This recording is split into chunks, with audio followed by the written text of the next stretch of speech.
ማመን የምትቀበለው ጉዳይ እንጂ እንዴ ወደ ማርያም ለዛም ነው እኛ ማርያም አማላጅ ስለሆነች ወደ ማርያም አማርጅን ብለን እንጸልያለን።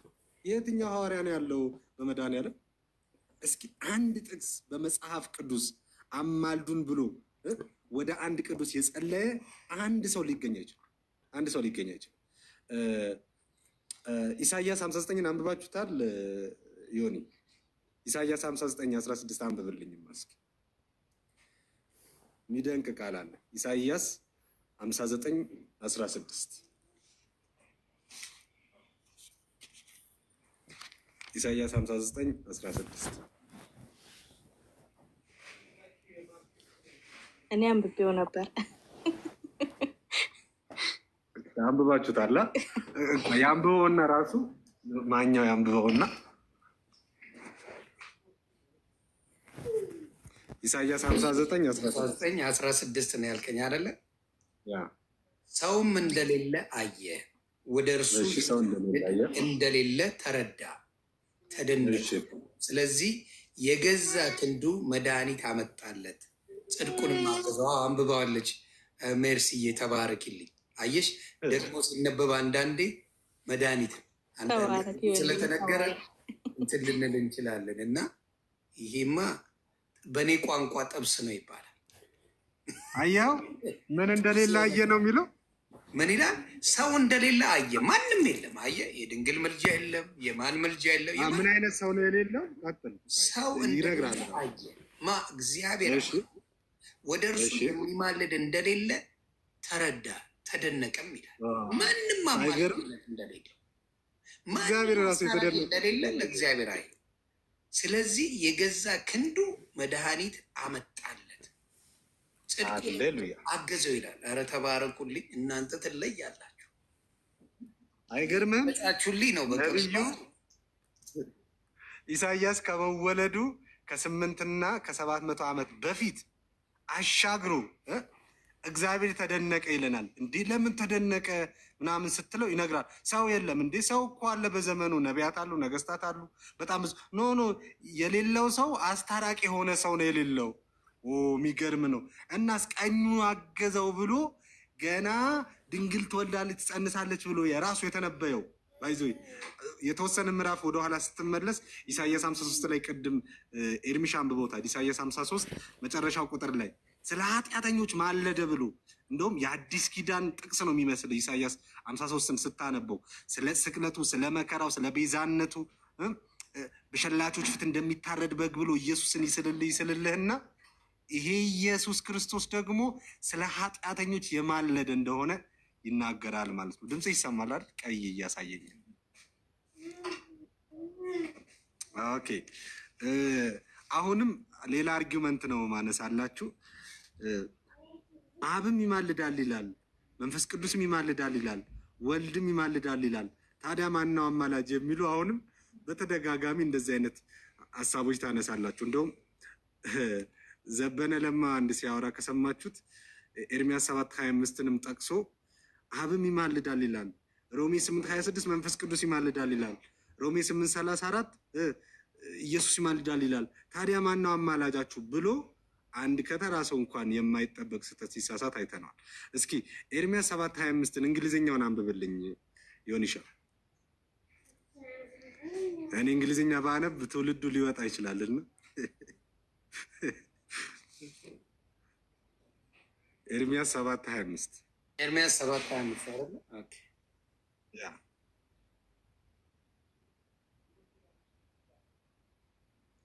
ካስፈለገ አማርኛውን አንብበውና እንግሊዝኛውን አንብበው። ኧረ እንግሊዝኛውን አማርኛውን አንብበውና እነሱም ያነቡትን ከዛ እንግሊዝኛውን ታነበዋል። changes to English, yes. Okay, 25, right? Yeah. Yeah. Okay.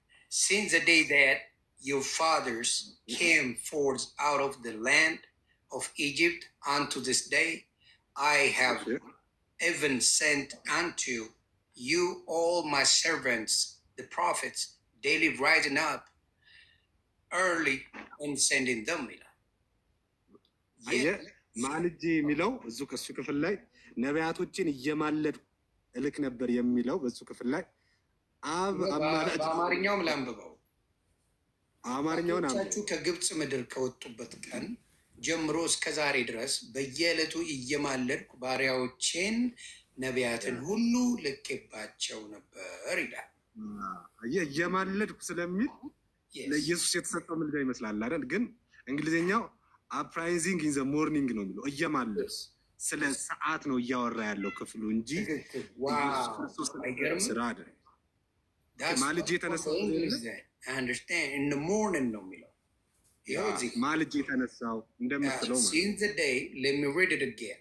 ከእንግሊዝኛውና ከአማርኛው ትንሽ የተጻረረ ስለሆነ since the day that your fathers came forth out of the land of Egypt unto this day I have even sent unto you all my servants the prophets daily rising up early and sending them ይላል። rising up early ማለዳ ላይ ጠዋት ላይ ማለት ነው። እዚህ ጋር ግልጽ ነው፣ በጣም ግልጽ ነው። ጠዋት ላይ ግልጽ የሆነ ነገር ታንክ ዩ። ሌላ ደግሞ ይመጣል ሮሜ 8:26 ላይ የሚነሳ ክፍል አለ። ይሄ የኢትዮጵያ እንትኑ ነው ምንድነው? መንፈስ ቅዱስን ነው። ያ እቺን እንያት እስኪ አንዴ በትልቁ መሆን ይችላል።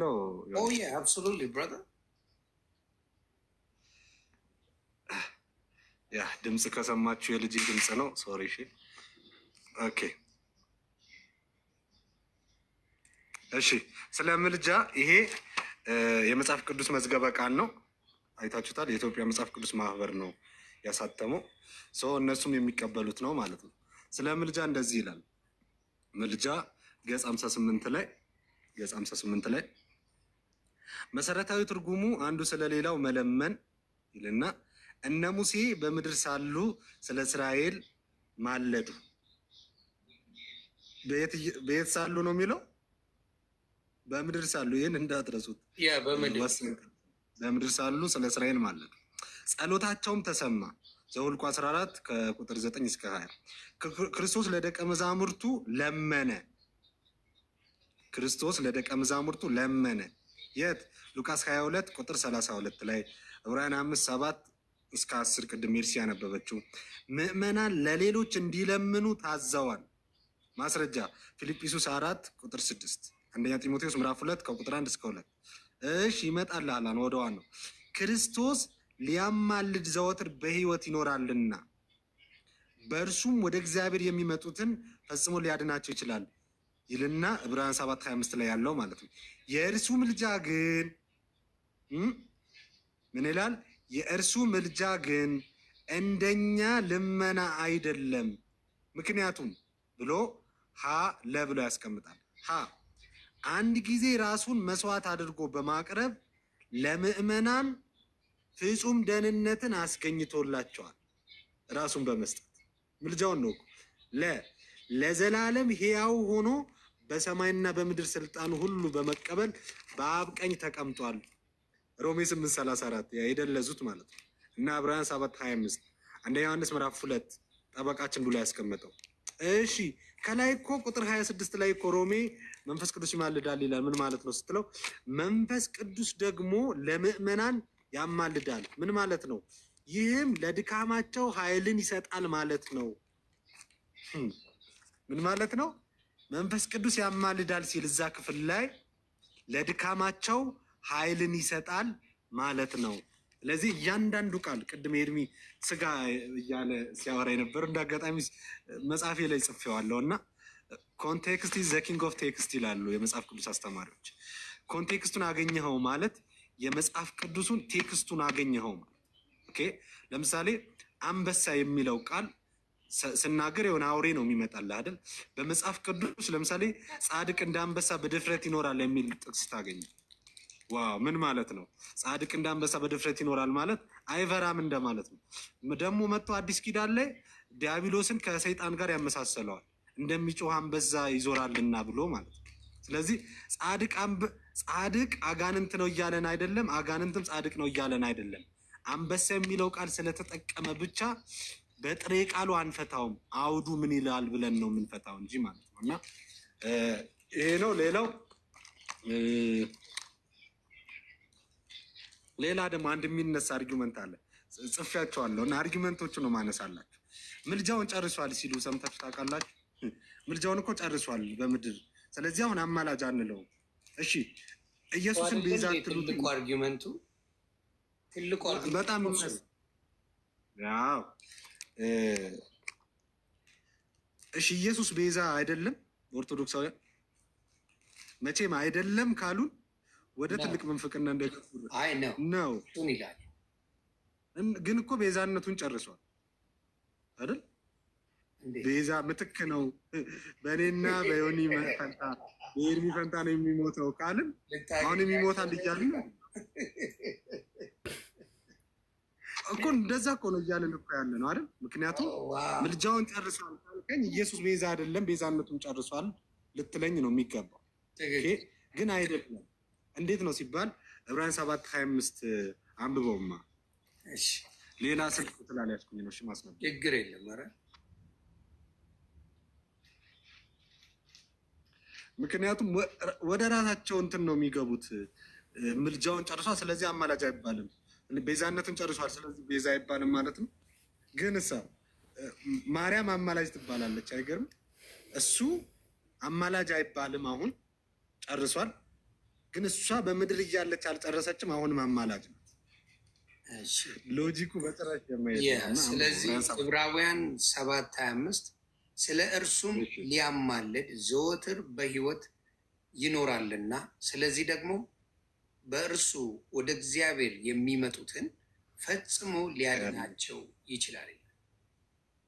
እሺ ስለ እነሱም ሊያማልድ ምን ይኖራል? ስለ እነርሱም ሊያማልድ ዘወትር በሕይወት ይኖራልና ስለዚህ ደግሞ በእርሱ ወደ እግዚአብሔር የሚመጡትን ፈጽሞ ሊያድናቸው ይችላል። በቃ አሁን ድሮ ትምህርት ቤት እንደምንጠያየቀው አሁን ብጠይቅህ እዛው ክፍል ላይ እያየህ ኦፕን ቡክ ተፈትነህ ታውቃለህ? ዘወትር በሕይወት የሚኖረው ምን ለማድረግ ነው? ለመማለድ። አየው እዛው ክፍል ላይ እኮ ዘወትር ለምን በሕይወት ይኖራል ስትለው ስለ እነሱም ሊያማልድ ይላል። በቃ አለቀ። ዘወትር ነው የተባለው።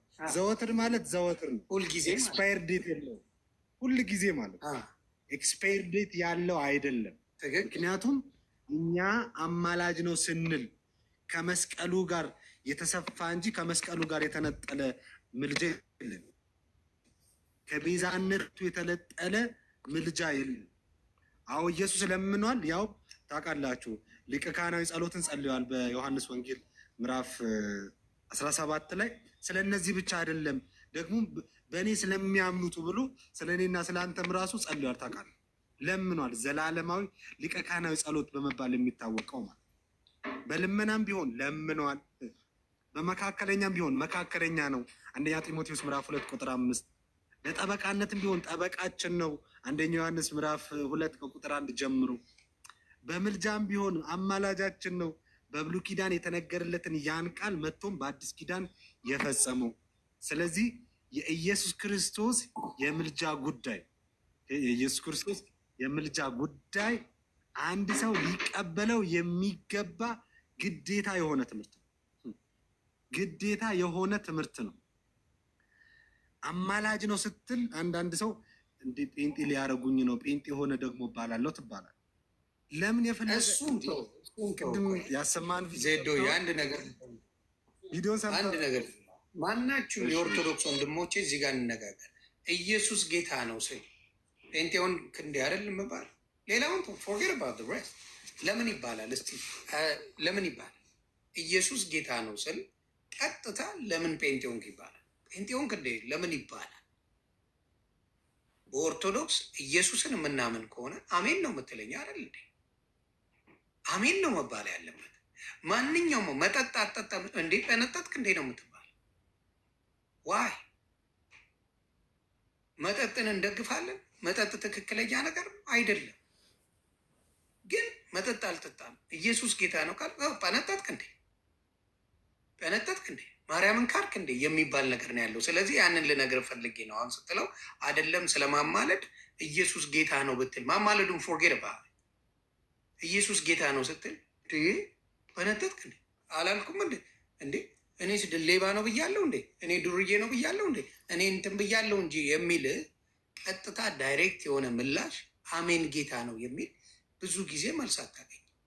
ብዙ ጊዜ መልስ የለውም። ለዚህ ነው አንዳንዴ መልስ የለም ብለን የምንናገረው። መልስ የለም በጉልበት በምን የተያዘ ነገር እንደሆነ አሁን በደንብ በግልጽ ህዝቡ እያየው ስለሆነ ያንን ነው የምናገረው። ሰው ይቅርታ ወንድሜ ስላቋረጥኩ፣ ይቺ ነገር ወሳኝ ስለሆነች መናገር። ወሳኝ ነገር ነው ያወራኸው። ብዙ አልቆይም፣ ትንሽ ደቂቃ ነው። በነገራችን ላይ ቅድም የቄሱን ስታሳይ ሰይጣን መግቢያ ያገኛሉ ማለት አስበዋል። ሰይጣን ኢየሱስ ብቸኛ የዓለም ቤዛ ነው ብሎ ሲያስተምር አስበዋል። ሰይጣን መዳን በሌላ በማንም የለም እንድንበት ዘንድ የሚገባ ለሰዎች የተሰጠ ስም ኢየሱስ ነው ብሎ ሲያስተምር አስበዋል። ኢየሱስ ስለ ኃጢአተኞች በመስቀል ላይ ሞቷል፣ ደግሞም ተነስቷል፣ አድርጓል፣ ተመልሶ ይመጣል ብሎ ሰይጣን ሲያስተምር አስበዋል። እንዴት እንደሚፎግሯቸው። ኦኬ፣ ስለ ኢየሱስ የተነገረውን እውነተኛውን ቃል ስትናገር አንተ ማርያም ጠል እንደሆንክ ትውልዱ አእምሮ ውስጥ እንዴት አስርጸው ሊያስገቡ እንደሚፈልጉ። ለማርያም ያለኝ ፍቅር የምገልጠው ማርያም የሆነችውን ነች በማለት እንጂ ያልሆነችውን ነች በማለት አይደለም። ለምሳሌ ከዚህ በፊት ተናግሬያለሁ።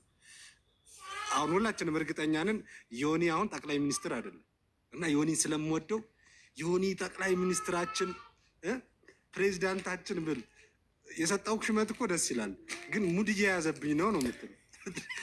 ዳራት ወግር ምን ሆነ ነው ድሮ ዱርዬ እያለ የምናወራ የሆነ ቱሲሪማ እያሰረኝ ነው ምናምን ነው የምትለው። ገብቷል። ግን እኮ ጥሩ ነገር ነው የነገር። ሌባ ነው አላልኩም እኮ አይደል? ዱርዬ ነው አላልኩም። ጠቅላይ ሚኒስትራችን ነው ያልኩ። የኢትዮጵያ መሪ እኮ ነው ያልኩ እኮ። የብዙ እናቶች እንባ አባሽ እኮ ነው ያልኩ። ገብቷል። እየሰጠውክ ያለው ጥሩ ነገር እኮ ነው፣ ግን ያለውንከው እየሰከስከኝ ነው እየሰከስኩ ነው ማለት እና ብዙዎች አሁን ማርያምን እየሰከሷት ነው። በዮኒ ማርያም እየተሰከሰች ነው። እሷ በሌለችበት ለኃጢአተኞች ሞታ እንደተነሳች እየሰከሳቿት ነው። እሷ በሌለችበት ሰዎችን ከገሃነም እሳት ወደ ገነት እንደምታስገባ ስትነግሯት እየሰከሳቿት ነው። እሷ ያላለችውን በጡቶቼ ብላ ፊቴችን ካልባጨርኩ እያለች ልጇን የምታስፈራራ እንደዛ እየሰከሳቿት ነው። ያልሆነችውን ነው። እውነተኛዋ ማርያም የምንወዳት ትውልድ ሁሉ ብጽዕት ይለኛል ያለች እኔም ትውልድ ነኝና ደግሞ ብጽዕት ናት የምላት የጌታዬ እናት የምወዳት ድንቅ አማኝ ያመነች ብጽዕት ናት እኮ ነው የሚለው ሉቃስ። ያመነች እርሷ ብጽዕት ናት፣ እምነትን የተማርኩባት ስለምወዳት ብዬ መጽሐፍ የማይላትን ሐዋርያት የማይሏትን እየቀበጣጠርኩ መጽሐፉ የማይለውን ጠምዝዤ አላስብልም። እና ኢየሱስ ክርስቶስ ፍጹም አስታራቂያችን፣ አማላጃችን፣ ወደ እግዚአብሔር መንግስት የገባንበት አንደኛው ሳይሆን አንድያ መንገዳችን ነው። ተባረኩልኝ። ጸጋና ሰላም ይብዛላችሁ። በጣም ነው የማመሰግነው። ድንቅ እንዳለ ድንቅ ምስክር ነው የምትሰጡትና እግዚአብሔር ይባርካችሁ። ወደ ጆን ወይም መሪ ጌታ እንሄዳለን። ከመጨረሻችን በፊት ያው ኤርሚሻ መናገር አለበት ብዬ አስባለሁ እና ጆን በምልጃ ላይ ነው ይሄን እየተነጋገረን ያለ ነው። እስቲ የምትለውን አንተም ደግሞ በምልጃው ያነበብካቸውን የተማርክበትን እንድታስረዳን ነው። ክብርልኝ። አሜን አሜን። ይህን እየተባረክልኝ እግዚአብሔር ይባርክ። ሁላችሁም በዚህ ያላችሁ ከኤርሚ ጀምሮ መሪ ጌታ ብሩክ ሁኑልኝ። ነዳጊ ሁሉ እግዚአብሔር የተመሰገነ ይሁንና እየሰማሁ ነበር የሚባለውን ነገር ያው የኔም እይታ ይስማማል። በተለይ የሆነ ቅድም ያነሳሁ ነገር አለ በዚህ በዝማሬ ዙሪያ እና አንድ ሰመሪ ነበረኝ።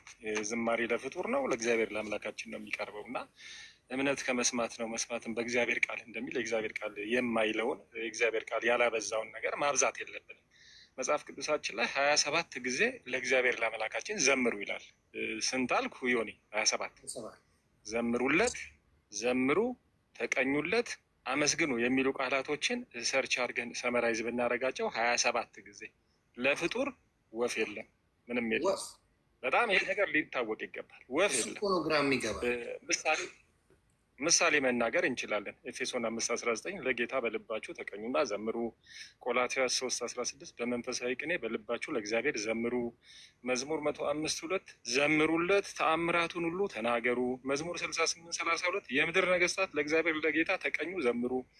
በተጨማሪም መዝሙር 9:11 34 33:2 እያለ ለቁጥር በሚታክት 27 ጊዜ ለእግዚአብሔር ዘምሩ ይላል። እኔና ወገኖቻችን ከየት አምጥተን ነው ለፍጡር የምንዘምረው? ያሳደግከኝ መልአክ እያለን ለመልአክ የምንዘምረው የአክብሮት ነው የምትባል ከቨር አለች። እቺ ከቨር የሲዲ ከቨር የምትሰራው አለ አይደል? የሆነ ነገር ከቨር የምትሰራው ከቨሯን ማሳመሪያ የአክብሮት ብሎ ይዘጓታል። እንዳትጠይቃቸው። እኛ ለአክብሮት ነው የምንሰግደው፣ እኛ ለአክብሮት ነው የምንዘምረው፣ እኛ ለአክብሮት ነው በሚሏት ከቨር ይቺ አክብሮት የምትባለው ብዙ ጉድ ሸፍናለች። ለዛ ነው መንገር የምፈልገው። ጓሄ የሚገርም ነው። ያሳደግከኝ መልአክ። ለምሳሌ አሁን እንደው እራሱ ምንፍቅና መሸከሙን የምናውቀው ጳውሎስ ተከለ፣ አጵሎስ አጠጣ፣ እግዚአብሔር ግን ያሳድግ ነበር ይላል። የሚያሳድግ እግዚአብሔር ነው። ስለዚህ ምንፍቅና የተሸከሙ ዝማሬዎች አሉ። ለምሳሌ አይናችን ነሽ ማርያም። እኔ መጽሐፍ ቅዱስ ላይ ማርያም አይን የሆነችበት ሁኔታና እንትን የተጠቀሰ የተጻፈ ነገር ምንም ነገር የለም። ቅድም ሳክስ ስትሉ የሰማሁት ነገር አለ። አንድ ነገር እያሳኩ ነበር። እኔም ለምሳሌ ሆስፒታል ስትሄድ የሆኑ ሰዎች አያውቁም፣ ነጭ የለበሰ ሁሉ ጽዳቷን ዶክተር ይሏታል። ሊሞቃት ይችላል፣ ለጊዜው ሊሞቃት ይችላል። እነርሷን ዶክተርዬ 7 ቁጥር ቤት ነው ሊሉ ይችላሉ። ግን ሮንግ፣ ዶክተር አይደለችም፣ ጽዳት ነች። ለጊዜው ልታሞቃት ትችላለህ። እንዲህ አይነት ነገር መንግስት መዝኖ ያልሰጣትን ዶክተር ያላላትን ዶክተር ብትላት ለጊዜው ታሞቃታለህ። የእግዚአብሔር መንግስት ለማርያም መዝኖ የሰጣት ክብርና ፖዚሽን አለ። ከዛ ውጭ እኛ እየሰከስን 120 ስም ሰጥተን አይናችን ብንል የተለያየ ስም ብንሰጣት ቤዛዊት ዓለም ሌላም ስሞችን ብናድላት የሚጠቅምና የሚሰራ አይደለም። የማርያምን ፖዚሽን የሚነግረን መጽሐፍ ቅዱስ ነው። የት ጋ ነች ማርያም? የት ጋ ታየች? በተለይ ሉቃስ ወንጌል በደንብ ነው የሚነግረን። ሉቃስ ወንጌል እንመለከታታለን። በመጨረሻ ያየናት ሐዋርያት ሥራ 1:14 ከጌታ ወንድሞችና ከሐዋርያት ጋር አብራ ስትጸልይ የሚገርም አብራ ሁሉም አብረው ወደ አንድ ይሄ ኮንቨርጀንስ እና ዳይቨርጀንስ የሚባል ነገር አለ። ጸሎታቸው ኮንቨርጅ ወደ እግዚአብሔር ሁሉም እንጂ እዛ ጋር ተሰብስበው አንቺ ለእግዚአብሔር ቀረብ ስለምትይ እመቤታችን እናታችን እባክሽ አንቺ ከልጅሽ ከወዳጅሽ ለምኝልን ያለ ሐዋርያ ያለ የጌታ ወንድሞች ያሉ አባቶች በዛ ስፍራ አልነበሩም። በአካል እንኳን እያለች አይደለም በአጸደ ነፍስ ሆና። ይሄ በደንብ ሊታወቅ የተገባ ነገር ነው። ስለዚህ ማርያምን ያከበራት ማን ነው ቢባል ጴንጤ ነው።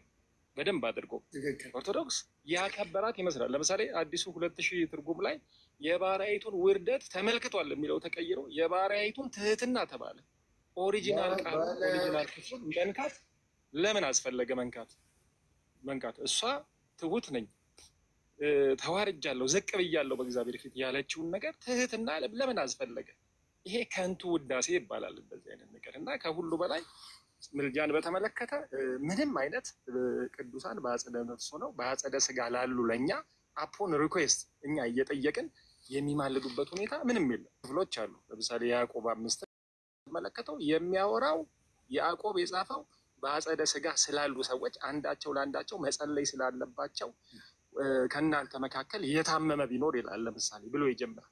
እርስ በርሳችሁ ጸልዩ ይላል። ስለዚህ በአጸደ ስጋ ያለን ሰዎች አብረን እንድንጸልይ ተፈቅዷል። እንድንረዳዳ በድካማችን በኢንፈርሚቲያችን እንድንረዳዳ የተጻፈ መጽሐፍ ቅዱሳዊ ክፍል አለ። እዛ ጋር ያሉት ግን በአጸደ ነፍስ ያሉት ከኛ ጋር የሚያገናኛቸው ለእኛ የሚጸልዩበት የሚያስቡበት ክፍል የለም። ወገኖቻችን ከመጨነቅ የተነሳ ራእይ 6 ላይ አንድ ክፍል ይሄዱና አንገታቸው የታረደ የተቀሉ ሰዎች ነፍስ ስትጮህ ያነሱና ይሄው ቅዱሳን እኮ በአጸደ ነፍስ ሆነው ይጮሃሉ ይጸልያሉ ለኛ ይላሉ። እዛ ክፍል ላይ የሚናገረው አንድ መስዋዕት የሆኑ ሰዎች ነፍስ የፍትህ ጥያቄ እየጠየቁ ነው። እስከ መቼ ድረስ አትፈርድልንም?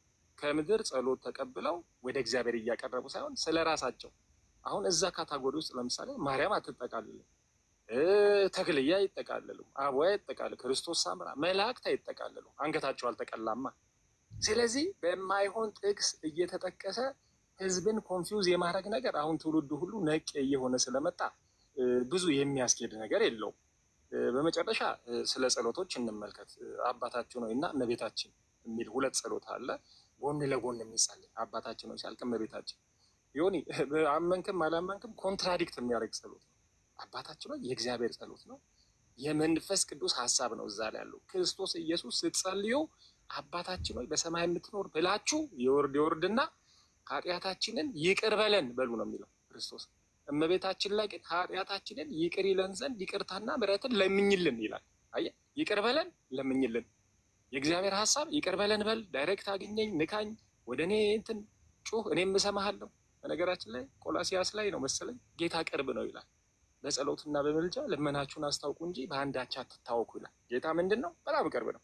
ስለዚህ አባታችን ሆይ እኔ ጋር መግባት ትችላላችሁ ሲል የእመቤታችን ጸሎት ግን ለምኝልን፣ ሰው ሰራሹ ጸሎት ለምኝልን ይላል። ስለዚህ እንዲህ አይነት ኮንትራዲክሽን ነገሮች አሉ። ስለዚህ እነዚህን ነገሮች መቀበልና መውሰድ የለብንም። ስለዚህ ከሎጂክ መውጣት ነው ያለብን። ከሁሉ በላይ አምስቱ ዋና ዋና ሐዋርያት፣ ከአምስቱ ሶስቱ ደግሞ አእማድ የተባሉ ዮሐንስ፣ ያዕቆብና ጴጥሮስ አመንክም አላመንክም ዮኒ በመልእክቶቻቸው እነዚህ አምስት ዋና ዋና ሐዋርያት ጳውሎስ፣ ዮሐንስ፣ ጴጥሮስ፣ ያዕቆብና ይሁዳ በመልእክታቸው አንድም ጊዜ ማርያም የምትባል ስም ሜንሽን አላደረጉም። ኖ ሜንሽን ኦፍ ሜሪ ሲንግል ታይም ማርያም ብለው የማርያም አስተምሮ፣ የማርያም ምልጃ፣ የማርያም 120 ስሞች፣ የማርያም ኪዳነ ምሕረትነት በእነሱ ሳይታወቅ ቀርቶ ነው። በተለይ ዮሐንስ እቤቱ የወሰዳት እናት እንሆ ተብሎ ተሰጥቶት ወገኖቻችን ለእኛም የተሰጠችን ይላሉ። በነገራችን ላይ እግዚአብሔር እናቱን አልሰጠንም፣ ክርስቶስ እናቱን አልሰጠንም። ዮሐንስ 14:16 አካባቢ ስንመለከት ወላጆች እንደሌላቸው ልጆች አልተዋችሁም፣ አጽናኙን መንፈስ ቅዱስ እልክላችኋለሁ እኔ ስሄድ አለ። ማርያምን ታሳቢ ቢያደርግ ኖሮ እኮ እኔ እሄዳለሁ፣ ማርያም አለች፣ በትራንዚሽን ጊዜ ፎር ዘ ታይም ቢግ ማርያም አለች፣ ስለዚህ ከእሷ ጋር ቆዩ ይል ነበር። ኢየሱስ ክርስቶስ ያለሱ እኛን ሲመለከተን ወላጅ አልባ ጎዳና ተዳዳሪ ነን። ለዚህ ነው አጽናኙን መንፈስ ቅዱስ እልክላችኋለሁ አለ። እናቱን አልታመነም። ስለዚህ ይሄ ማርያምን ወስዷት 15 ዓመት ከእሷ ጋር የኖረው ዮሐንስ የሚባል 3 ወሳኝ መልእክቶች የጻፈ አንድ ወንጌል የጻፈ ራእይን የጻፈ ሰው አንድ ጊዜ ማርያም ብሎ ሜንሽን አላደረገም። በመልእክቶቹ አንድ ጊዜ ሜንሽን አላደረገም። አያውቅም፣ የእሷን አስተምሮ አላየም። 15 ዓመት አብሮ መኖር ኢስኖት አኒዚ እንትን አብሮ ይወጣል ይገባል፣ አገልግሎት ቢሄድም ተመልሶ ይመጣል። ዋና ስቴሽኑ የማርያም ቤት ነው ወይም እሱ ቤት ነው፣ ከማርያም ጋር ነው። አያይም በእሷ የሚገለጠውን ነገር። ከየት አምጥተውት ዮሐንስ ያልነገረንን ይነግሩናል። የዮሐንስ መልእክት 1 ወይ 2 ፔጅ ቢሆን ኖሮ ወይ ዋና ዋና ነገሮች ላይ አተኩሮ ጊዜም አጥቶ ወረቀትም አልበቃው ምንል ነበር። ይህን ሁሉ መልእክት ጽፍ ስለ ማርያም ካላነሳ ወፍ የለም ማለት ነው። ቅዱሳንም ማማለዳቸው የተጻፈ ነገር፣ በተለይ ሎካል ቅዱሳኖች ይሁን እኔ ስለ ቅዱሳን እንዳውራ ከተባለ ስለ ሙሴ፣ ስለ ዮሴፍ፣ ስለ ያዕቆብ፣ ስለ ዳዊት ማውራት እንችላለን። ዶሜስቲክ የሆኑ ቅዱሳኖች አንደኛ የኖሩበት ዘመን 200 ምናምን ዓመት ጊዜ ውስጥ ከ13 ከ15ኛው ክፍለ ዘመን ባሉ። ሁለተኛ አኗኗራቸውና አፈጣጠራቸው ራሱ ኢትስ ዩኒክ። መጽሐፍ ቅዱስ ላይ የትም ቦታ ብትመለከት ክንፍ ያለው ጣና ላይ 100 ዓመት ተዘግዝጎ የጸለየ እንዲህ አይነት ልዩ ቅዱስ የለም። ቻሌንጅድ ሳይሆኑ ቀርተው አይደለም። ኤልያስ ኤልዛቤል አንገትን እቆርጠዋለሁ ባለችው ጊዜ በእግሩ ነበር ሄዶ ሲደክመው ቁጭ ብሎ መላእክት ምግብ አምጥተውለት የበላው። ከዛ ዋሻ ውስጥ ተደብቆ ሳለ ክንፍ ያለው ቁራ ስጋ እየመጣ ያበላው ነበር እንጂ ክንፍ አላወጣም። እኛ ሀገር ግን ክንፍ አላቸው የሚባሉ አሉ። እግዚአብሔር ፍጥረትን እንደ ፍጥረቱ እንደ ወገኑ ነው የፈጠረው። ቻሌንጅ ክርስቶስ ራሱ ቻሌንጅ በገጠመው ጊዜ ከገደል አፋፍ ላይ ሊወረውሩት ሲሉ ችግር የለም እኔ ክንፍ አወጣለሁ ወርውሩኛል አለ። የሚገርመው ነገር በመካከላቸው አልፎ ሄደ። የእነሱን ኔቸር ነው እንጂ የቀየረው የእሱ ኔቸር አልተቀየረም። የሚገርም ነገር ሐዋርያው ጳውሎስም በደማስቆ ይዘውት ሊደበድቡት ሊገሉት ሲሉ በቅርጫት ነው ያወረዱት፣ በክንፍ አልወጣም። የሚገርመው ነገር እግዚአብሔር አንድ ሲንግል ፕሮብለምን ሶልቭ ለማድረግ የሰዎችን ኔቸር አይቀይርም። እንዳያዩት ሊያደርግ ይችላል። እነ ኤልሳ ጠላቶቻቸው በከበቧቸው ጊዜ አይናቸው ታውሮ፣ እነ ሎጥም አይናቸው ታውሮ እንዳያዩቸው ሆኑ እንጂ ኔቸራቸውን አልቀየርም። እኛ ሀገር እኮ ጉድ ነው የምሰማው። ጣና ውስጥ 100 ዓመት ተዘግዝቀው ለኢትዮጵያ ጸለዩ፣ ለዚህ ክፍለ ሀገር ቡዳነት ጸለዩ። ዋዳዜት ሚን እግዚአብሔር አይፈቅድም። ተግታችሁ ጸልዩ ነው የሚለው። ጸልዩ፣ ተግታችሁ ጸልዩ። ተዘግዘቁ አይል፣ ወደ ሰማይ ውጡ አይል፣ ምናምን እግራችሁ ይቆረጥ አይል፣ አያዝንም። ክርስቶስ ኢየሱስ አይ ስጸልይ 7 ዓመት በአንድ እግሬ ቆሜ እግሬ የተቆረጠ ደግ አደረገ ነው የሚለው እግዚአብሔር። አላዘዝኩም። ተግታችሁ ጸልዩ ነው የሚለው። መትጋት ነው። ፍሪኩዌንሲን ነው የሚያሳየው። ስዊት ማድረግን ማላብን ነው። በትጋት መጸለይ ነው። ቶሎ ቶሎ መጸለይን ነው እንደ እግዚአብሔር አጀንዳ እንጂ እግዚአብሔርን አሳዝናለሁ ብለህ በአንድ እግሬ ቆማለሁ እንዲህ ላለው ብትል የማይሆን ነገር ነው። ስለዚህ ክርስቶስ ኢየሱስን ሴንተር ለማድረግ ነው የኛ ሐሳብ። ክርስቶስን እንውደደው። ልቦች ሁሉ ወደ ክርስቶስ ይመለሱ። አይኖች ሁሉ ወደ ክርስቶስ ይመለሱ። ፍቅር ሁሉ ለክርስቶስ ይሁን። ይሁንዬ ሰሞኑን እንደውም አንድ የምናወራው ነገር አለ። ግንቦት 1 ደርሷል። ልደታ የሚባለው የማርያም ልደት የሚባለው እኔ አይደለሁም ያልኩት። ፕሮፌሰር ፍቅሬ ቶሎሳ የሚባሉ ሰው ካወቅ የአማራና የኦሮሞ እውነተኛ የዘር ግንድ በሚለው መጽሐፋቸው ላይ ያሰፈሩት አንድ ሀሳብ አለ። ቦረንትቻና የማርያም ልደት የሚባሉት ቀኖች ምን ግንኙነት እንዳላቸው የጻፉት ነገር አለ። ከዛ ላይ ሜንሽን አድርገን የምናወራው ነገር አለ። የቦረንትቻ መንፈስ እናውቀዋለን። እንዴት መናፍስት እንደተወራረሱና ይህ ቀን ከዛ ጋር ተገናኝቶ የሚደረገው መስዋዕት ቆሎ መበተን ውጪ መከበሩ ራሱ ለምን እንደሆነ እናያለን። እና እኔ በጣም ጥርጣሬ እንደዚህ ከመናፍስት ጋር የተገናኙ ነገሮችን ብዙ አሉ። ሰው ያለ እንትኑ አይደለም ከክርስቶስ አምልኮ ዲቬት የሚያደርገው። እነዚህን ነገሮች ሁሉ እናያለን። እግዚአብሔር ያክብራችሁ። ይሁንዬ በርታ፣ ተባረኩልኝ። በጣም ደስ የሚል ቀለል አድርገህ በአጭር ያስረዳህን ወንድሜ ነህ። እጅግ አድርጌ አመሰግናለሁ። መሪጌታ እንግዲህ የእርሶ ነው። አጠር አድርገው ስለ ምልጃ በጣም እንደጨከንክ በጣም እግዚአብሔር እንዳስጨከነ ያስታውቃል። ይሄ ማንም ሊለው የሚችል ነገር ነው። ይሄ ንስሐ የትም የሌለ ማንም ብሎት የማያውቅ የትኛውም የፖለቲካ ሰው የትኛውም ጋዜጠኛ እንዲሁ ከዚህ በፊት ያደረኩትን ነገር ሁሉ በጌታ ፊት ትቼዋለሁ ለጌታ ብሎ መናገር ካንተ አይደለም፣ ከመንፈስ ቅዱስ ነው። አየህ፣ ላይታወቅህ ይችላል። አይታወቀንም እኮ። ነገር ግን አየህ፣ አናጋሪው መንፈስ ቅዱስ ግን የዘመናትን እንዲሁ ልክ አይደለሁም የምትልበትን ነገር በሙሉ አራግፎታል። ከዚህ በኋላ አንድ ነገር ለዮኒ የምመክረው ደግሞ በዚህ በተመለከተ አንድ ነገር ነው። መጽሐፍ ቅዱሳዊ ንስሐ የሚባለው ኃጢአትን በተመለከተ አንድ ሰው ንስሐ ሲገባ አንድ ጊዜ ብቻ ነው የሚናገረው። ደግሞ ነገ ንስሐ አይገባበትም። በዚህ ህዝብ መካከል በእያንዳንዱ የፖለቲካ ፓርቲዎችም ሳይቀር በግለሰብም ይሁን በማንም ይሁን በፕሮቴስታንትም በማንም ይሁን እኔ ይቅር ብያለሁ አልክ አይደል? እግዚአብሔር ይቅር እንዳለ ማመን አለብህ። ከዚህ በኋላ ይህንኑ ይቅርታ አይደገምም።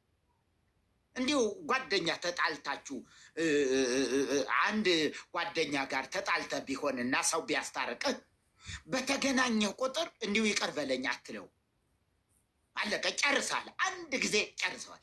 እግዚአብሔር ጋር እንደዚህ ነው። ሰው ቢያመነዝር ጌታ ሆይ ይቅር በለኝ፣ የሰራሁትን በደል አይኖችህ አይተዋል፣ የተናገርኩትን ክፉ ቃል ጆሮዎችህ ሰምተዋል።